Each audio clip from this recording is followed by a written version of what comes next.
Olá, bom dia. Hoje é o terceiro domingo que nós estamos privados de, como igreja, estar juntos. E o tema da meditação de hoje, domingo, dia 29 de março, é precisamente celebrando em casa. Temos uma ordem que é fique em casa. O estado de emergência assim exige. E não podemos juntar-nos num lugar para adorar ao Senhor. Mas podemos e devemos estar juntos em celebração ao Senhor, no mesmo espírito, na mesma comunhão, que é a comunhão do Espírito Santo. E eu gostava de hoje, mais uma vez, voltar a Atos capítulo 2, relembrando o versículo 46, que diz: E partindo o pão em casa, comiam juntos, com alegria e singeleza de coração. Em 2000 anos de história, nunca a Igreja de Jesus Cristo passou por uma situação como esta que está a passar hoje. Impedida de se congregar. Alguns dizem que nós estamos a voltar, ou estamos a ser obrigados a voltar ao modelo da igreja primitiva, que se reunia em casa. Não é verdade. Isto não é o modelo da igreja primitiva. De facto, a igreja primitiva reunia-se em casa, como diz aqui o texto, mas não era a mesma situação e era diferente. Basta ler com atenção o versículo 46 para ver que não há comparação. Repare que, de facto, a igreja celebrava em casa, mas o versículo diz que eles celebravam juntos, comiam juntos. E nós agora não nos podemos juntar. São muitas as passagens bíblicas que nos mostram como a igreja se juntava, como a igreja vivia no princípio, no primeiro século, e que nos mostram grandes diferenças com a situação que hoje nós estamos a viver. Eu não quero ser exaustivo, mas só no livro de Atos, algumas passagens, por exemplo, em Atos 8, no versículo 6, diz que Filipe pregava à multidão. Hoje, multidões não se podem juntar. Ajuntamentos não são permitidos. Portanto, havia aí já uma diferença. Em Atos, no capítulo 9, no versículo 17, diz que quando Paulo se converteu, quando ia para Damasco, estava a orar em casa e Deus disse a Ananias para ir ter com ele e orar com ele, impondo-lhe as mãos. Hoje nós não nos podemos tocar. Então há uma diferença entre aquilo que a igreja hoje está a viver e aquilo que era a vivência da igreja primitiva. Mas mais, em Atos, capítulo 10, no versículo 27, Pedro foi à casa de Cornélio e diz o texto que quando ele entrou, achou muitos que ali se tinham ajuntado. Na casa de Cornélio, ele tinha convidado muitas pessoas que ouviram ali o Evangelho e estavam lá, a casa talvez apinhada de gente. Hoje não. Hoje nem eu, nem os irmãos podem convidar os seus amigos, os seus familiares para a sua casa, para fazer um culto, para ouvir a palavra de Deus. Mas, continuando, em Atos capítulo 12, no versículo 12, Pedro tinha sido libertado da prisão e diz que foi à casa de Maria e o texto diz que onde muitos estavam reunidos e oravam. Então havia muita gente, havia pessoas juntas. Não era a mesma coisa que hoje. Hoje nós estamos isolados, no máximo estamos com a nossa família, uma, duas, três, quatro, cinco pessoas. Às vezes nem todos na casa são crentes e têm o mesmo propósito de orar, de ler a Bíblia, de meditar. Então há uma grande diferença entre aquilo que a igreja primitiva vivia e aquilo que nós estamos a viver hoje. Os irmãos reuniam-se de facto em casa, uns dos outros. Atos 16 40 diz que os irmãos reuniam-se na casa de Lídia, isto em Filipos, para ouvir a palavra de Deus. Em Atos 20, nos versículos 7 a 9, também diz que os discípulos estavam reunidos e Paulo estava a pregar, pregou tanto tempo que a casa que estava com muita gente tinha um rapaz a assistir à pregação de Paulo na janela, no terceiro piso. Adormeceu e caiu, porque havia muita gente e também a pregação estendeu-se por muito tempo. Ora, nada disto hoje a Igreja pode viver. A juntar-se numa casa, numa sala de jantar, não é a mesma coisa. Então, apesar da Igreja reunir em casas, a situação daquela altura era muito diferente da situação que hoje vive. Hoje, a Igreja simplesmente não pode reunir-se no mesmo lugar. Fisicamente não pode estar junta. Então, há uma grande diferença. Dizer que este é o modelo, ou usar esta situação para dizer que era o modelo da Igreja primitiva e que agora voltamos, ou estamos a ser obrigados a voltar ao modelo da Igreja primitiva, não está correto. Não é certo dizer-se. No entanto, quando nós olhamos para aquilo que a Bíblia nos ensina sobre a Igreja, nós vemos que a Igreja é comunhão, é reunião.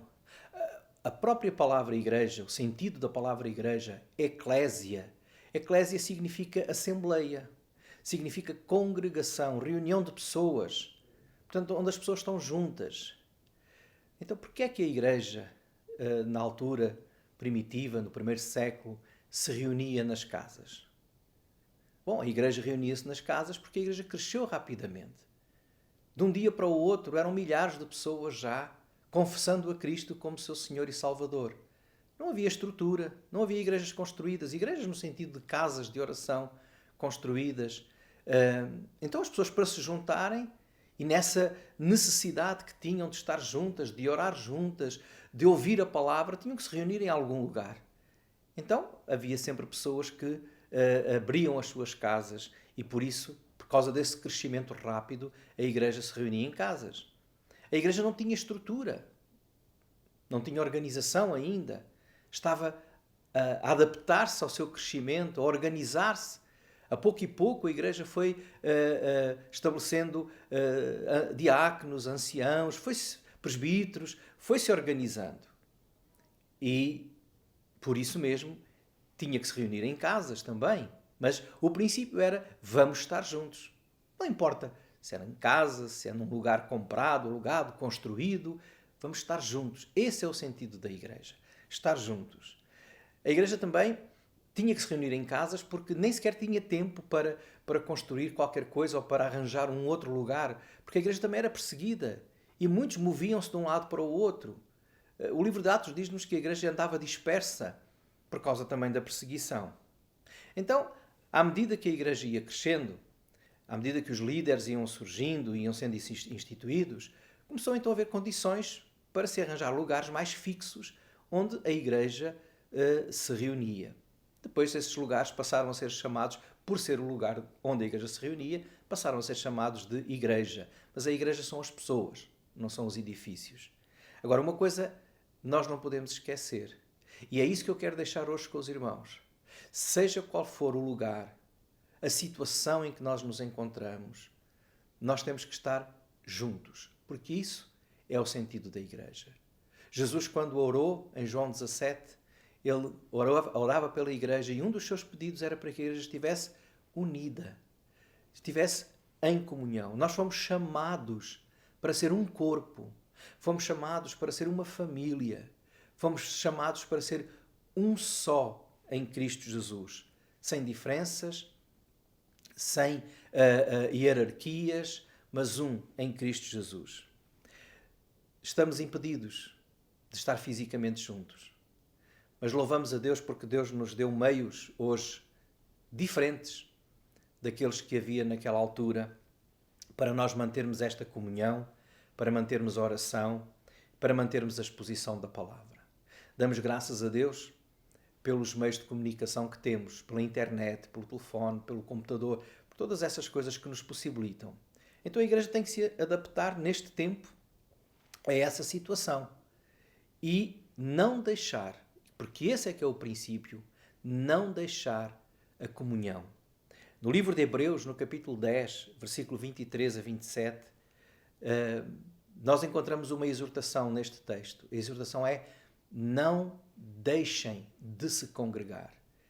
É isso que está na Bíblia.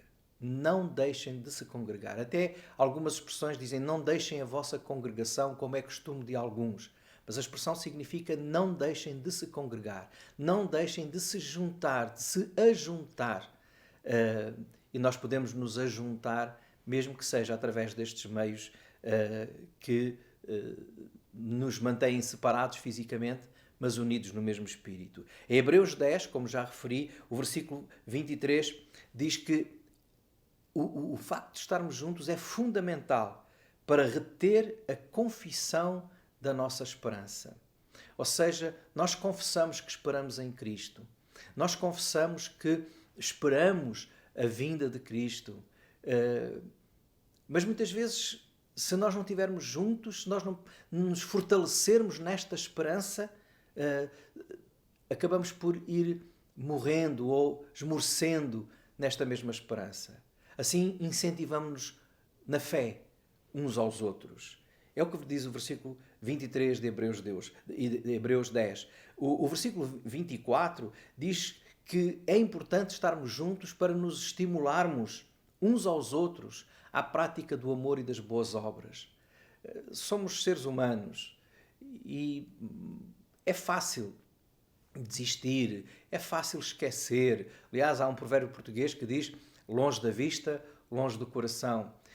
Mas se nós continuarmos a congregar, a estar juntos, mesmo que seja por este meio, o que vai acontecer? Nós nos podemos estimular uns aos outros à prática do amor e das boas obras. O versículo 25 também, em Hebreus 10, diz para nos admoestarmos uns aos outros, ou seja, para nos exortarmos, para nos empolgarmos na fé. Então, seja como for, a Igreja não pode perder esta prática, que é o conceito de estar junto, de estar em comunhão, de estarem perto uns dos outros, mesmo fisicamente longe. Daí a importância de mantermos esta comunicação, apesar de ser uma comunicação virtual, mas que Deus nos possa aproximar cada vez mais uns dos outros.